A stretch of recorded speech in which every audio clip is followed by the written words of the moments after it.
이번 시간에는 지역 문화와 관광 산업에 대해서 설명드리도록 하겠습니다. 자, 먼저 지역 문화라고 하는 것은 지역의 자연 환경 및 인문 환경의 영향을 받아서 형성된 독특한 생활 양식을 얘기해요. 그래서 이러한 지역 문화는 그 지역에 살고 있는 주민들의 의식주에 영향을 주고요. 그다음에 역사 유적 및 예술 활동의 기반을 형성한다는 특징이 있습니다. 이것이 지역마다 굉장히 독특하고 개성이 넘치기 때문에 관광 산업의 소재로 활용된다고 하는 점이 중요하겠죠. 자, 앞서 살펴봤던 그 관광이라고 하는 것은 과연 뭐냐? 관광은 여러분도 이제 아시겠죠? 여행 많이 해봤을 겁니다. 일상생활을 떠나가지고 자신의 일반적인 환경과는 다른 지역을 방문하고 경험하는 행위가 되겠습니다. 특히나 현대사회에 들어서 교통수단이 더 발달하고 소득 수준이 향상되게 되면서 더욱 활성화되고 있다라는 특징이 되겠습니다. 그러면 이런 관광 산업이나 축제 같은 것들이 어떤 긍정적 영향을 줄까요? 일단은 그 지역의 정체성을 확립해서 공동체 의식을 강화시켜준다는 그런 특징이 있을 수가 있겠고요. 예를 들면 보령 같은 경우에는 머드 축제라고 하는 것들을 바로 지역 이름을 들었을 때 떠오르게 돼요. 그리고 그 지역 사람들도 우리의 축제가 굉장히 세계적인 축제로 발돋움했다. 더 열심히 해서 더 커다란 축제로 키워보자라는 그런 기치하에 지역 주민들의 공동체 의식이 강화될 수가 있는 거죠. 두 번째로 지역 이미지가 제고될 수 있다는 특징인데요. 태백 같은 경우에는 폐광 지역, 굉장히 좀 약간 죽어있는 지역으로 인식되기 쉬웠는데 관광 산업 같은 것들을 이제 석탄 박물관 등으로 남아있던 광산 그 흔적들을 관광 산업으로 탈바꿈시키면서 그래서 해당 지역을 이미지를 약간 탈바꿈하는데 영향을 주기도 했죠. 자, 그리고 세 번째는 가장 중요한 바로 지역 경제 활성화입니다. 그런 관광 산업이 발달함으로 인해서 그와 관련된 연관 산업들이 발전하고요. 지역 주민들의 어떤 고용 창출이라든지 소득 증대에 영향을 줄 수가 있겠죠. 자, 하지만 이 관광 산업이 꼭 좋은 것만은 아닙니다. 자연 환경이라든지 혹은 문화 경관을 훼손할 수가 있고요. 그다음에 관광객들이 배출한 쓰레기, 그리고 교통 혼잡, 그리고 또 놀러 가면 사람들이 약간 들뜨잖아요. 일탈에 의한 범죄 같은 것들이 증가할 수 있기 때문에 이런 것들은 좀 부정적 영향이라고 볼 수가 있겠습니다. 자, 그래서 요즘에는 이런 관광의 부정적인 영향을 최소화하고 좀 지역 주민에게 도움이 될 수 있을 만한 관광의 형태를 많이 찾고 있는데요. 생태 관광이라고 하는 관광의 형태가 요즘에는 많이 각광받고 있습니다. 이 용어에서도 알 수 있듯이 자연 보존을 위한 어떤 관광 활동을 주 목적으로 하고요. 이런 관광으로 얻은 수익은 주로 지역의 생태계 보전에 쓰이거나 혹은 지역 주민에게 되돌아갈 수 있게끔 하는 프로그램들이 많이 운영되고 있는 게 특징이 되겠습니다. 자, 그러면 세계의 여러 관광 자원과 축제들을 한번 알아볼까요? 일단 자연 환경에서도 계절을 활용한 축제가 스웨덴에서 열리는데요. 북반구에 위치해 있는 나라죠. 북반구에는 여름의 낮의 길이가 북쪽으로 갈수록 길어지게 되는데요. 이것을 이제 기념하는 하지는 여름철의 낮의 길이가 가장 길어지는 시기잖아요. 그것을 즐기는 축제입니다. 가운데 메이폴이라고 하는 막대기를 세워놓고 사람들이 빙글빙글 도는 의식을 한다고 하네요. 자, 그 다음은 마찬가지로 맨 북쪽에 있는 러시아라는 나라는 고위도 지역에 가깝기 때문에 백야 현상이 발견되는 곳입니다. 밤에도 태양이 지지 않고 밝은 빛이 유지되는 거죠. 그래서 이런 백야를 기념한 백야 축제가 열리기도 하고요. 여기 보시면 굉장히 북위 71도, 위도가 굉장히 높은 것을 볼 수가 있죠. 자, 이렇게 폭죽을 쏘면서 기념을 하기도 하고요. 그 다음 러시아의 마슬레니차라는 이것은 봄맞이 축제인데요. 러시아 정교에서 사순절 기간, 이제 일정 기간 금식을 하는 기간이라고 해요. 그래서 금식에 들어가기 전에 마음껏 즐기고 먹는 축제라고 합니다. 그리고 축제가 끝날 때에는 마슬레니차라고 해서 아까 만들었던 인형을 불태우면서 애군을 쫓는 이런 순서로 마무리된다고 하네요. 자, 마슬레니차는 현지어로 빵을 끊는다라는 말이래요. 그래서 이 마슬레니차 축제 기간에 마음껏 먹어둬야 된다고 합니다. 자, 그다음 기후와 관련된 축제를 알아보게 되면요. 세계 3대 축제 중에 하나라고 볼 수 있는 삿포로 눈축제가 있습니다. 1.5km에서 1. 폭이 100m, 그다음에 길이가 1.5km에 달하는 엄청난 규모의 광장에 눈 조각상을 전시하는 축제라고 합니다. 자, 이렇게 우리가 익히 알고 있는 일본의 애니메이션 등을 주인공 등을 눈으로 조각해 놓은 걸 볼 수가 있고요. 굉장히 지금 높은 눈 미끄럼틀도 굉장히 재밌겠죠. 이런 것들도 전시되어 있는 것을 볼 수가 있습니다. 그리고 이 축제를 위해서 이게 군인들이 동원되기도 한다고 하네요. 우리나라랑 비슷하게 일본도 이런 대규모 행사에 군인들이 동원되고 있는 모습을 확인할 수가 있습니다. 자, 앞서 봤던 축제는 눈을 이용한 축제였다면, 자, 여기는 꽁꽁 얼어 있는 강의 얼음을 이용한 축제가 되겠습니다. 바로 중국의 하얼빈의 빙등제입니다.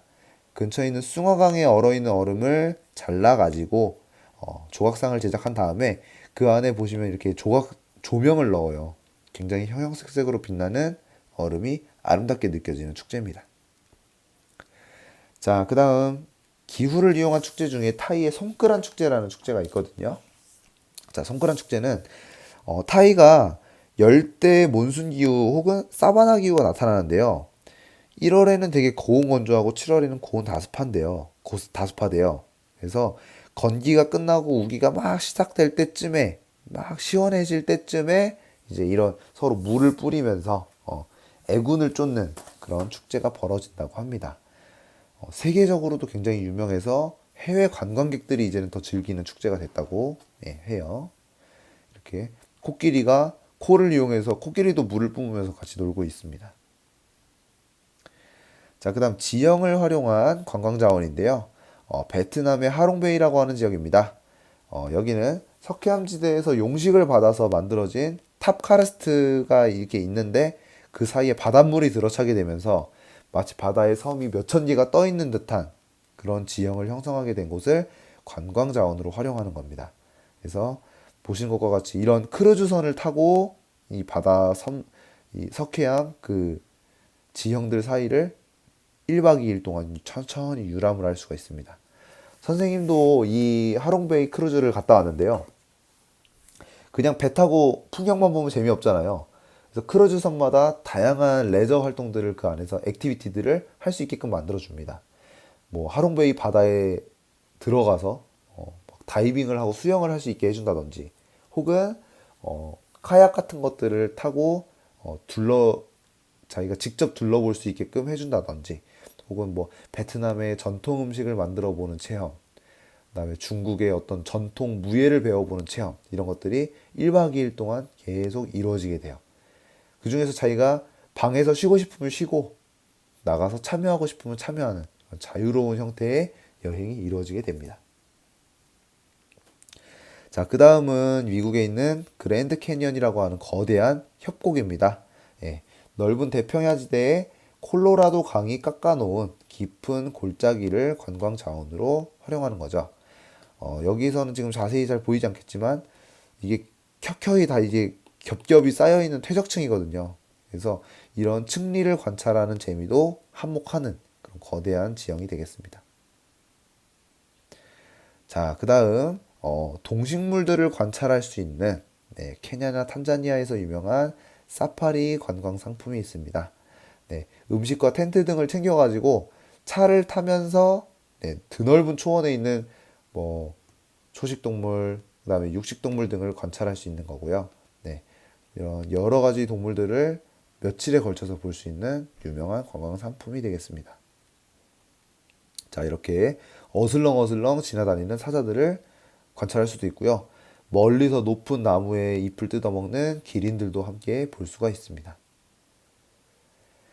자, 그 다음 선생님이 굉장히 가보고 싶은 축제 중에 하나인데요. 세계 3대 축제 중에 두 번째입니다. 독일의 옥토버 페스트라고 하는 맥주 축제예요. 자, 세계에서 유명한 6개의 맥주 회사가 미넨이라는 도시에 모여 있거든요. 그래서 이 회사들이 연합해가지고 2주간 맥주 축제를 개최합니다. 관광객 수가 해마다 보통 600만, 굉장히 어마어마하죠. 네, 육박하는 정도로 굉장히 많은 사람들이 몰리고요. 자, 바글바글하죠. 지금 사진 보시면. 평소보다 높은 도수의 알코올 맥주를 준다고 합니다. 그래야 취해서 사람들이 축제를 더 즐겁게 즐길 수 있겠죠. 자, 그 다음, 선생님은 맥주를 이제 많이 마셔봐서 알지만, 맥주를 많이 먹으면 화장실에 되게 자주 가게 돼요.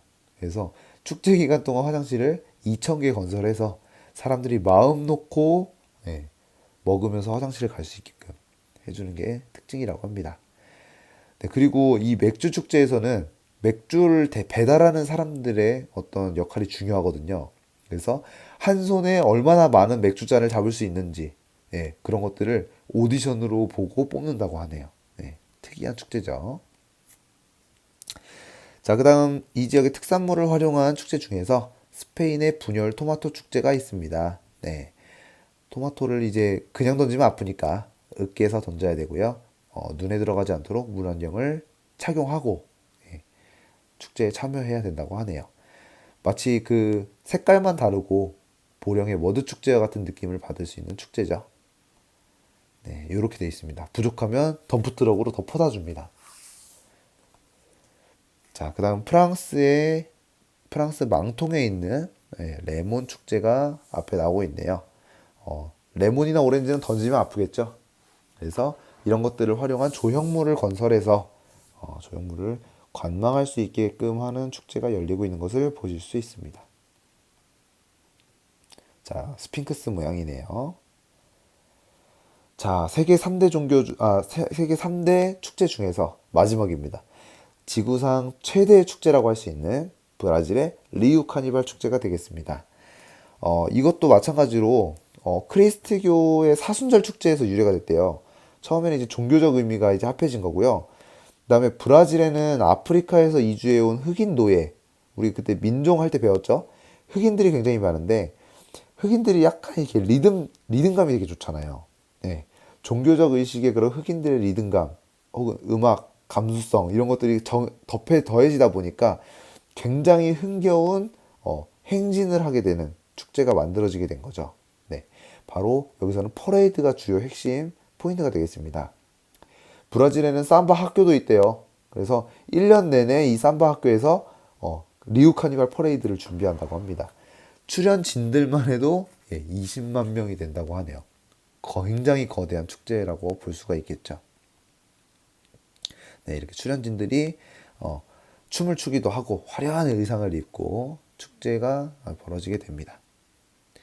그 다음 페루의 쿠스코 태양제, 태양의 신을 숭상했던 잉카 문명의 풍년을 기원하는 축제를 지금까지 열고 있는 것이고요. 그 다음 몽골의 나담 축제. 이것은 약간 체육대회 비슷해요. 여러분들도 학교에서 체육대회 해보면 알겠지만 각 반의 학생들이 평소에는 막 그렇게 뭐 서로를 위하는 합심하는 모습을 보이지 않다가도 체육대회에 가서 우리가 같은 팀, 다른 반을 이겨야 된다라는 마음이 들게 되면 똘똘 뭉치죠. 네. 마찬가지로 몽골에도 다양한 소수민족들이 서로의 어떤 그 공동체 의식을 다지기 위해서 이러한 여러 가지 종목을 가지고 체육대회를 하는 것을 관찰할 수가 있습니다. 네, 이런 종목들을 한대요. 씨름, 활쏘기, 말타기. 자, 그 다음, 노르웨이가 이제 유명한 것이 바이킹이죠. 네, 바이킹의 후예다라는 것을 기념하기 위해서 바이킹 축제를 열고 있고요, 노르웨이에서. 자, 이렇게 멋있는 장면들을 연출하기도 합니다. 네, 이런 모습들이 보이고 있고요. 자, 그 다음, 인도에서는 홀리 축제라고 하는 축제가 열린대요. 이건 여러분들이 유튜브에 들어가서 영상으로 한번 꼭 보세요. 정말 장관입니다. 네. 세계 최대의 색채 축제라고 하고요. 염색할 수 있는 염료 가루들을요, 이 사람들이 일제히 공중으로 확 뿌리면서 축제가 시작되는데, 이걸 드론으로 찍은 영상이 유튜브에 있거든요. 정말 예뻐요. 네. 자, 이런 것들을 던지면 힌두교에서 애군을 쫓아준다는 유래를 가진 축제라고 합니다. 네. 굉장히 사진으로만 봐도 예쁘죠. 네. 영상으로 보면 더 장관입니다. 네. 이렇게 돼 있고요. 자, 그 다음 예술을 활용한 축제들도 열리는데요. 우리 오스트리아에서는 유명한 어떤 피아니스트 모차르트의 고향이기도 하죠. 네, 그곳에서 음악 축제가 열리고요. 그 다음 행위예술, 연극이나 마임, 조형물 같은 공연들이 총 집합해서 누가 더 약간 참신한가를 겨루는 페스티벌이 영국의 에든버러라는 곳에서 열리기도 합니다. 네, 행위예술가들이 많이 모여 있죠. 네, 그 다음은 국제영화제입니다. 세계 3대 영화제라고 할 수 있는 프랑스의 칸, 그다음에 이탈리아의 베네치아, 베니스라고도 하고요. 독일의 베를린 영화제가 유명해요. 자, 얼마 전에 우리나라에 기생충이라는 영화를 제작했던 네, 봉준호 감독이 프랑스의 칸에서 황금 종려상을 수상하기도 했죠. 네, 우리나라 영화들도 갈수록 많이 진출하고 있습니다. 네, 여기까지가 이제 자연환경과 인문환경을 활용한 세계의 여러 관광 자원과 축제들에 대해서 알아봤습니다. 다음 시간에는 세계의 인구 성장과 이동에 대해서 설명드리도록 할게요. 자, 그리고 그 지역이 가진 특성을 세계 여러 사람들에게 관광 자원으로 활용하는 관광 산업에 대해서도 한번 알아봤었는데요. 자, 지역 문화는 자연 환경과 인문 환경에 의해서 영향을 받아 만들어진 독특한 생활 양식입니다. 내가 살고 있는 지역과 다른 지역은 이런 문화적 특성이 다르기 때문에 그 지역에 놀러 갔을 때, 그 지역을 방문했을 때는요, 내가 살고 있는 공간과 굉장히 다른 그 풍경 혹은 사람들의 생활 방식에 재미를 느끼거나 그런 것들을 이제 어떤 삶의 즐거운 그런 영감을 받는 요소로 활용할 수 있다는 거죠. 그래서 관광 산업의 주요 소재로 사용됐다라고 하는 것을 알아보았습니다. 자, 이러한 관광은요, 최근 들어서 그다음에 교통의 발달과 소득 수준의 향상으로 인해 계속해서 활성화되고 있는 추세입니다. 자, 그리고 그 지역이 가지고 있는 어떤 문화적 특성, 자연적 특성을 활용해서요, 축제를 개최하기도 하는데요.